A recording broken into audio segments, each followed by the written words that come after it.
জামাইয়ের অফিসে গিয়েছিলাম, একটু ভাবনা নিলে হয়। আসসালামু আলাইকুম বন্ধুরা, কেমন আছেন সবাই? আশা করছি সবাই ভালো আছেন। আমরাও আলহামদুলিল্লাহ ভালো আছি। আমার ছোট দেবরকে এয়ারপোর্টে পৌঁছে দেওয়ার পরে আমরা গিয়েছিলাম আমাদের জামাইয়ের অফিসে একটু ঘুরে দেখার জন্য। জোর করে নিয়ে গেছে আমার দুইটা জামাই। এক জামাইয়ের অফিসে গিয়েছি, আর এক জামাইয়ের অফিসে যেতে পারিনি। যাই হোক, আলহামদুলিল্লাহ অনেক সুন্দর অফিসটা।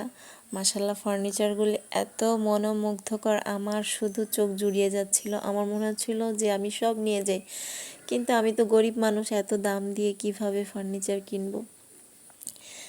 ওখানে একটা চেয়ারের দামই হচ্ছে 40,000 45,000 টাকা। আমার তো সেই সামর্থ্য নাই।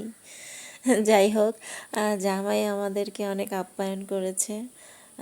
আলহামদুলিল্লাহ, আল্লাহ পাক ওকে বাঁচায় রাখুক, অনেক বড় করুক। ওর মন মানসিকতা আল্লাহর রহমতে অনেক অনেক বড়। এবং মাশাল্লাহ, আমাদের জামাই অনেক ভদ্র নম্র, ওখানকার সব মানুষজনও বলছে। তো এই তো, কেমন লাগলো জানাবেন। আল্লাহ হাফেজ।